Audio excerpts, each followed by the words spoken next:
Welcome everybody, my name is François Letarte, and this is my channel JDRD30, a channel about tabletop role-playing games. Today, an example of combat for Advanced Fighting Fantasy. Advanced Fighting Fantasy is a game written by Graham Bottley, published by Arion Games, and based on the Fighting Fantasy Gamebook series created by Steve Jackson and Ian Livingstone. Just a short disclaimer here. First of all, well, this video is quite long, but don't worry. Combats in Advanced Fighting Fantasy won't last as long as that. You know, the combat you're about to see maybe would take 5-10 minutes to the most. This is a very fast-paced combat system and it flows with the rest of the adventure. Well, it's a long video because I have lots of explanations, so yeah, I have to tell you about the rules, and if you want to watch the video on screen, there will be lots of annotations about the rules themselves, some explanations, and where I find them in the books. And also, well, there are some comments I'm making on screen about, well, some GM's calls that I've made during this combat, or even mistakes. Yes, I've made some mistakes. I realized that after editing this video, and I kept it that way because all the while the rule of cool was applied, and around the table I think everyone would have enjoyed the calls that I've made, even though it was not by the book. But yeah, I've written them on screen, and it's up to you to decide whether it was a very big mistake or not. And by the way, if you find other mistakes that I've made, well, feel free to leave them in the comments, and we'll be more than happy to make other comments in regard of that on screen. So now, I will take you to the combat and enjoy this. See you. Bye. This is a follow-up of my video where I explained how combat works, and I flipped through the chapter of this book. Today you will have a live example of a combat. To do that, I've made some sort of a scenery. I've used some tiles. By the way, they are coming from a supplement of the French version of that role-playing game called Défi Fantastique. It was in some sort of a game master's kit, and these are drawn by a guy called Eric Chaussin. So I've made up a scenery. You have some stairs over here. You have a well with an exit over there. There's a pot with something cooking. It will be a rat stew with some fire and water. So I've made some sort of a scenery, and I'm using paper miniatures for that one. Those paper miniatures are also published by Arion Games. I will put the link below if you want to check that out, because they have a wide range of and a great variety of paper miniatures that can cover science fiction, horror, fantasy, many genres. So if you want to check that out, I really do like them. So that's what I will use today. So I will present to you the scene and who's in it. First of all, we have our hero here. You will have a clearer image of her.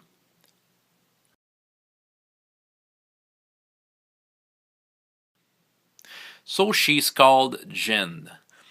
Her stats is based upon the character I've created in my hero creation video. So Jen is a young and courageous adventurer who seeks out treasure and fame. She came down that well with a rope, and when she got down, she realized that there were two orcs over there. They haven't saw her yet. Yeah, they have their back to her because they're watching their rat stew. They are hungry and they are waiting for their meal. So we have two orcs over there.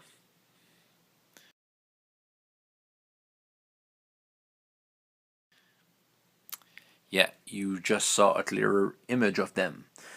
Yeah, they are armed with the spear and shield. So they haven't noticed her yet. Jen is very courageous, so she thinks she can get rid of those two orcs easily. So she will try to sneak them and make a surprise attack. Sneaking is an opposed roll.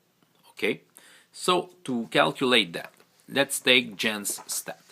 Jen has a base skill score of 6, and she has the special skill Sneaking of 1. Adding both of them together makes an overall base skill of 7, so she will roll 2d6 and add 7 to the score. She rolled a 6, which makes a total of 13 for her sneaking. The awareness of the orcs is based upon their skill score. They have 6 in their skill score. So we will add 2d6 with their skill. So here we have a total, yes, we have a total of 15. And over there we have a total of 13 too, yeah. So, well, Jen may sneak upon this one, but she won't be there in time because that orc noticed her. Yeah, that's what happens. So in combat, you basically every turn do one thing and you tell the intention of one result, okay? So she did want to sneak the orc, trying to stab him and have a surprise attack, and it doesn't work. Okay, so that orc noticed her and he will run at her, screaming, and try to pierce her with his spear. So she will try to, well, attack him. She will reply with her sword, trying to slash him.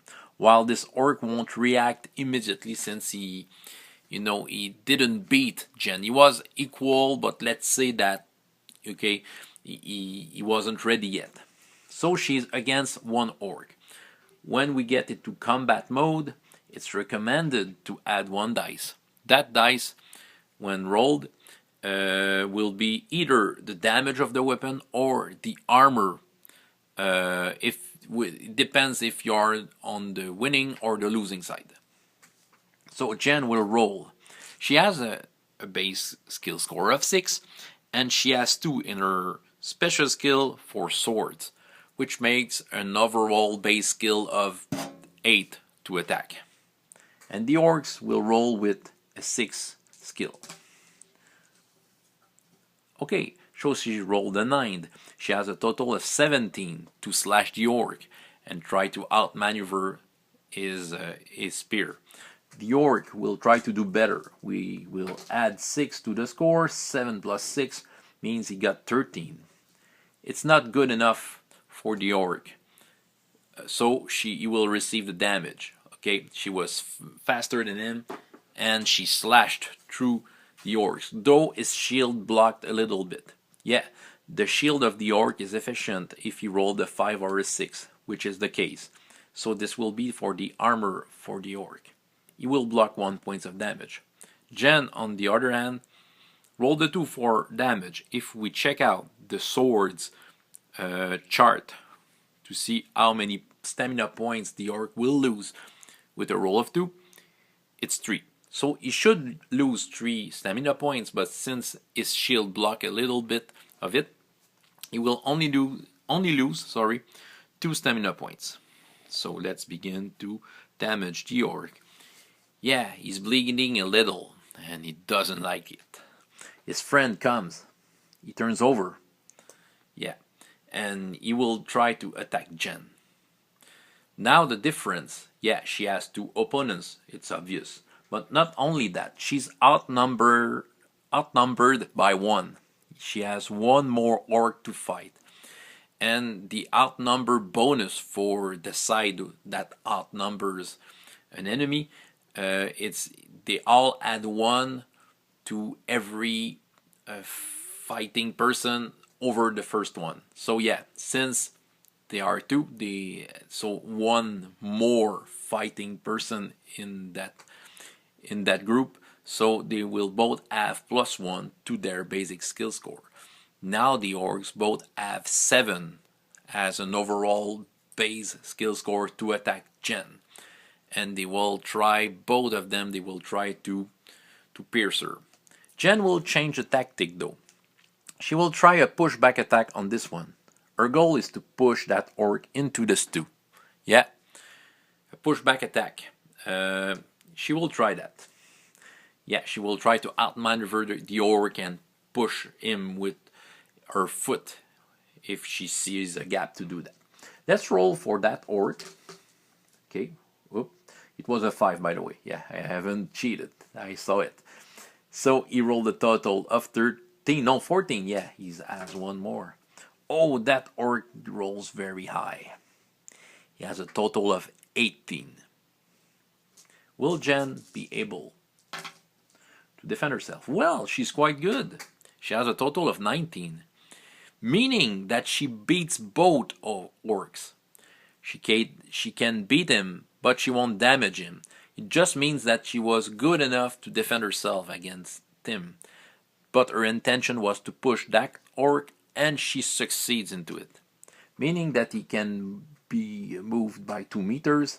He falls into the pot. She will follow up. Yeah. A pushback attack. Well, she has rolled a 1 for the damage, but if she has rolled something else, well, we would have changed the dice to a 1 because pushback attack, the weapon deals minimum damage, but the target is pushed, which is the case. Okay, and the orc didn't block any damage. First of all, she rolled a 1. She still deals 2 stamina points of damage to this orc. So the orc is still hurt, and he falls down in a boiling stew and a campfire. The rules for damage in a campfire is 1d3 damage. So I will roll that. Okay, it means that the orc has 1 more stamina points. He takes 1 more stamina points from the burn. And believe it or not, he's dead. He screams in pain. Ah! Alright. Now, she will turn over that orc. That lone orc. Oh, the orc is quite confident that he can outmaneuver Jen. We will see that. Jen will try to slash the orc. So she adds 2d6 to her 8 basic skill score for this attack, meaning that she has a total of 16. The orc will try to outsmart her with this spear, and he's not very good at that. Probably is impressed by Jen's performance. Though he's good as blocking at least 1 point with his shield, and I think it's a good idea for him because Jen did score a 6 for her sword damage. 6, usually she would deal 4 points of stamina damage to the orc, but he blocks 1 point of them, meaning that he loses 3 stamina points, which is very nasty for him. The orc thinks he doesn't stand a chance against her, so he will try to run away. His intention is to go over there, try to alert some of his friends. Okay, movement is very broad in that game, but the movement rules that is written in the book states that in 1 turn you move about 2 meters. So we will make every turn as a 2 meter, sequence. So meaning that the orc will run that way. And Jen will follow him, trying to stab him. Okay. The orc is trying to run away from her. So he has his back turned. Meaning that Jen will get a bonus for her attack because fighting from the back adds +4 to her basic skill score. So she has a basic skill score of 6, 2 with her sword, adding 4 to that, so she has an overall basic score of 12, which she will add her roll for this attack. But the orc will do it defensively. It means that if he wins the round, he won't damage Jen. It just means that he was able to defend himself well. So being defensive will add 2 to the basic skill score of the orc, meaning that he will roll, he will add 8 to his roll. Let's do the defense of the orc, which is quite good. He has a total of 16 right now. Jen, she will add 12 to her roll. Well, she's quite good. She has 7, meaning that she has a total of 19. It's not enough. The orc wasn't good enough to stop Jen from stabbing his back. And his shield doesn't do any good. Jen, with her score of 3, deals 3 stamina points to the orc, meaning that she just get her sword through his back and he's falling down.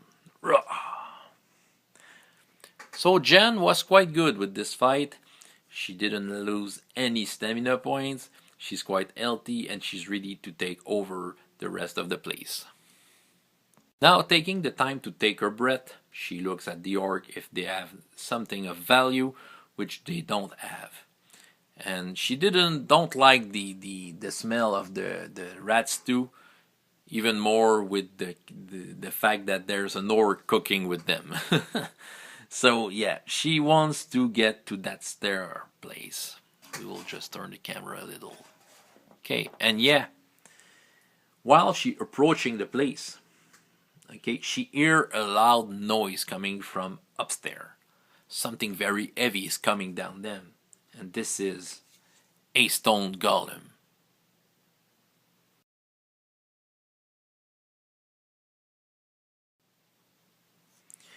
Yeah, he's some sort of a guardian, guarding whatever treasure there's past him. Okay. Jen, since she's very confident after such a good fight, she will try to get that golem herself, trying to cut one of his hand, while the golem gets down the stairs, almost running, and she will simply try to smash Jen's head with both of his hands. So Jen will make an attack. It's the same base score. Oh, she does very well. 11 plus 8, she has a 19 total, which is very good. The golem, though, something Jen didn't thought. The golem is higher than her, he's upstairs. So he will have a bonus of +1 to his basic skill score of 8. So he will roll 2 dice and add 9 to the result. So this is Jen's result, and the golem. 8 plus 9 means 17, which is not enough. Jen was faster than him. He's a stone golem, probably heavy armored, and he has a very good armor check. Usually, he will block 3 stamina points of damage. And Jen, with her sword, she will deal 3 stamina points too. But Jen, yeah, really wants to get out that golem. So she will try to use her luck. Okay, to make maximum damage. That's something we can do in that game. Using luck, she has to roll equal or less than her current luck score. Currently, she has 11 in her luck score. So she has to roll 11 or less. And yeah, very lucky. She rolled an 11. So she's okay. She loses 1 luck point. Every time we use luck, we lose 1 point of it. So she loses 1 luck point, but she's able to do maximum damage. She not only do 6 in her roll. It's like if she has rolled a 7, meaning that she will deal 5 stamina points to the golem. He blocks 3, so usually 2 stamina points should hurt the golem. But surprise, she only scratches him. Yeah. The game master knows that golems are immune to edged weapons. Suddenly, Jen realizes what type of enemy it is, and her smile, well, she loses it a little. And she's trying to think if she knows something about those creatures, and she asks the game master about it. So the game master will tell her, well, you can make a world lore check. She has a base skill of 6, and she has word lore at 1. Adding both of them together makes an overall base score of 7 of world lore. She has to roll equal or less 7, and if she succeeds, the game master will give her a hint. She doesn't succeed, so he won't tell her anything. She'll try to do something. She wants to get through between the golem's leg to get behind him and try to make a pushback attack to make him fall on the ground, while the golem will try to smash her with his hand while she's getting between his legs. So the game master thinks about it, and you know it's a maneuver. It's not really using your sword. Okay, she will do it defensively, so she will have a bonus of +2, adding to her basic skill score. So she will have an 8.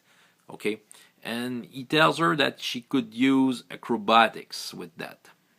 She doesn't have the acrobatics special skill, so she will roll 2d6 and add 8 to the total. So she has a total of 14.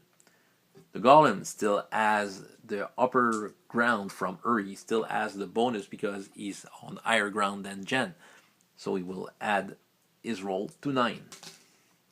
Oh, and this time he's faster than Jen. He has a total of 17. So Jen, while trying to get between his leg, just got hit on her head. The golem, with his big hands, will deal to her, well, he has rolled a 4, but the golem is very strong.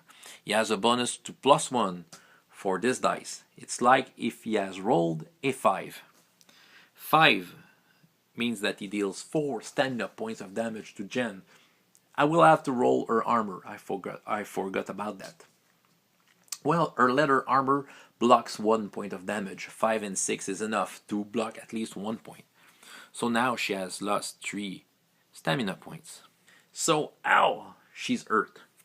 She will try to do the same maneuver again, but this time she will simply use her lock skill. Yeah, lock can be used in any fashion. Okay, it can replace any type of dice rolling. Okay, you just say what you want to do, and if it's reasonable, you just test your luck without any modifiers. Though some situations suggest modifiers to the luck roll, but usually I just make it a straight luck roll. So she will try to get between the leg of the golem and get on his back. So she, just using her luck. She has a current luck score of 10. If she fails though, well, the golem will still hit her like if she has lost a normal fighting roll. So she will test her luck, and she has to roll 10 or less, which is good. She rolled an 8. She loses 1 point of luck, and she's able just by sheer luck to get in the back on this monster.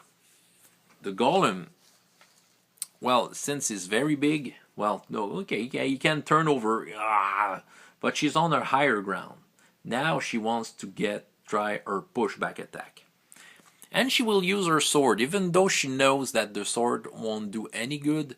Well, the sword, sword fighting means that you have learned some maneuvers to move around, and maybe it can trick that golem and, make him lose his balance.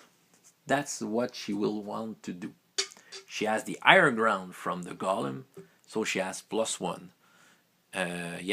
And she has 2 in her special skill for swords, meaning that she will roll 2d6 + 9.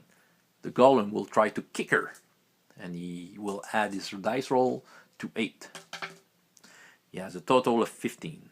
Jen, she's very good. 9 + 9, 18. She's able to kick the orc to make pushback attack in stairs. So, will he lose his balance? What the game master can do about it is to test the golem's skill. Okay, he has 8 in his skill score. He has to roll equal or less to just keep on his feet, and he fails, meaning that he loses balance and he falls on his back.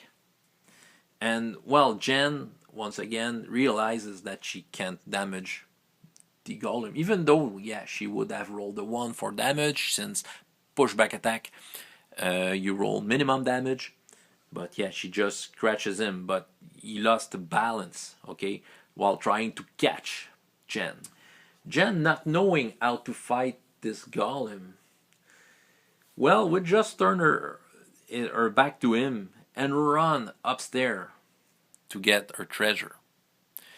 Maybe some surprises is awaiting her. Maybe a mad sorcerer, the one who has created that golem. Even though the golem will get up, trying to get at Jen's but she has, yeah, she took some advance since he was prone and he had to get up. Okay, you understand the scene. Will Jen survive this adventure? We don't know.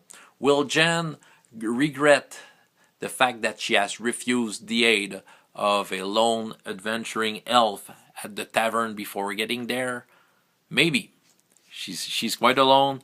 She's a little damaged. She lost some luck points, though she has a talent called Lucky, meaning that at some point, if she uses her luck and fails, she can re-roll it. She can do that once per day. So that was the combat example I wanted to show you. It's not the first time that I'm making this video. I had to redo it to have it to my taste. And every time the combat was different, many things happened. Unfortunately, no critical hit or fumble happened. If I would have rolled a fumble, I would have checked the table for the fumble, making the combat just a little more interesting. If I have rolled a critical hit, more blood would have been put on the ground and more rapidly. But many things happened. One of the combat I've made, Jen was pushed in the water. Another one, the golem just smashed Jen, in one round. She never was able to escape the golem. Many things happened. So this is a very interesting combat system. It's not complicated, but the base is solid enough to think outside of the box and have an easy answer inspired by what you find in the rule book. You can eyeball the stuff. You can make different things to make this combat alive and colorful. I really love that combat system. This is a very deadly combat system. Against the two orcs, she had lots of chance to die. I think two of the combat I've made before, she died twice against the orcs. You have to think with your head and be creative about the move you want to make. And it's easy to find an answer on anything you do. Making an opposed roll or not making an opposed roll, just making a luck check to see if you succeed without any modifiers. Many things can happen to that combat system. So that's why it's one of my favorite. So you have any questions or comments, please leave them. I will be more than happy to answer questions. The next video of this series will be about the magic in Advanced Fighting Fantasy. So my name is François Letarte, and up to next time, I hope you have as much fun in your life as in your games. Goodbye.